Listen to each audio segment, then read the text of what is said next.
Number 2، وصیت کا نفاذ، اس کی وصیت کے مطابق اس کے مال کو تقسیم کیا جائے۔ جو شریعت کی وصیت ہے یا جو شریعت کا حکم ہے وہ تو ہے ہی ہے نا، لیکن اس کے 2/3 مال پر اس کا جو وہ اس کے مال میں سے جو ایک مخصوص حصہ شریعت نے مقرر کیا ہے کہ مرنے والا اپنے مال میں سے وصیت کر سکتا ہے کہ میرا اتنا مال مسجد میں دے دینا، مدرسے میں دے دینا، یا کسی یتیم کے گھر پہنچا دینا، بیوہ عورت کے گھر پہنچا دینا، کسی غریب کے سر پر چادر دے دینا، کسی غریب کے گھر کی روٹی پوری کر دینا۔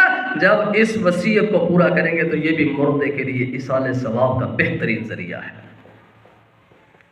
اور حضور علیہ الصلوۃ والسلام نے فرما دیا تھا کہ اذا مات الانسان انقطع عمله، جب وہ مر گیا تو اس کے اپنے اعمال منقطع ہو چکے ہیں۔ اب یہ اعمال وہ ہیں جو اس کے مرنے کے بعد اس کو فائدہ دے رہے ہیں۔ یہ اس کی اولاد، نورینہ اولاد، نیک اولاد، یہ اس کے لیے صدقہ جاریہ بنی ہوئی ہے۔